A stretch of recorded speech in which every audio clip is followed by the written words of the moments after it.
Hi అండి. ఈరోజు మన షార్ట్ వీడియోలో రీసెంట్‌గా అయితే మా అత్తగారింటికి వెళ్ళానండి. మా అత్తగారు అయితే లేరండి, చనిపోయారనమాట. 60స్‌లో మా అత్తగారు వినియోగించిన కొన్ని యాంటిక్ పీసెస్‌ని అయితే మీకు చూపిస్తాను. ఇదిగోండి, ఇదైతే బియ్యం స్టోర్ చేసుకునే చెక్క పెట్టె అనమాట. ఈ చెక్క పెట్టె అయితే మీలో ఎంతమందికి తెలుసు? ఇప్పుడు దీన్ని అయితే ఓపెన్ చేసి చూపిస్తానండి. చూసారు కదా, ఇక్కడైతే ఈ ప్లేస్‌లో బియ్యాన్ని స్టోర్ చేసేవాళ్ళంట. ఈ సైడ్ వచ్చి ఇక్కడ డబ్బులు కానీ అలాగే వాల్యుబుల్స్ ఏమన్నా ఉంటే ఇక్కడ దాచేవారంటండి. ఇదొక రకమైన బియ్యం స్టోర్ చేసుకునే డబ్బా అండి. ఇదైతే మనకి అందరికీ తెలుసు. ఇది చూసారండి, ఇదైతే ట్రంక్ పెట్టి అంటారు. ఇందులో బట్టలు అలాగే డాక్యుమెంట్స్ లాంటివి దాచేవారంట. ఇప్పట్లో అయితే మనకు బీరువాలు ఉన్నాయండి. అప్పట్లో వాళ్ళకి ట్రంక్ పెట్లు బీరువాలాగా యూజ్ చేసేవాళ్ళు. ఇదిగో ఇక్కడున్న వస్తువుని చూశారు కదండి, వీటితో బియ్యం కొలిచేవారనమాట. దీన్ని అయితే అడ్డా అంటారు.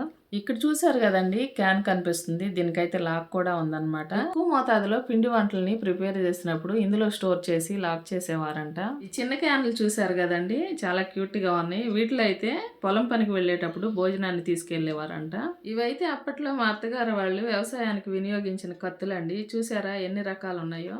ఇదైతే అప్పట్లో వ్యవసాయానికి తూర్పోతకు ఉపయోగించే వస్తువు అండి. ఇదిగోండి, ఇక్కడ చూశారు కదా, ఇదైతే పాతకాలంలో మన పెద్దవాళ్ళు ఉపయోగించిన చాట్ అన్నమాట. ఇప్పుడైతే మన అందరికి ప్లాస్టిక్ చాట్లు వచ్చాయండి. ఇదిగోండి, ఇక్కడ చూసారా, అప్పట్లో ఉయ్యాళ్ళు అయితే ఈ విధంగా ఉండేవి. ఇవేనండి ఆ టైంలో మా అత్తగారు వినియోగించిన యాంటిక్ పీసెస్ అన్నమాట. ఇవైతే మెమరీస్ లో ఉంటాయి అని చెప్పి ఈ వీడియో చేశాను. అలాగే మీకు కూడా చూపించినట్లు ఉంటుందని ఈ వీడియోనైతే చేశానండి. వీడియో నచ్చితే లైక్ చేసి సపోర్ట్ చేయండి. థ్యాంక్ యూ అండి.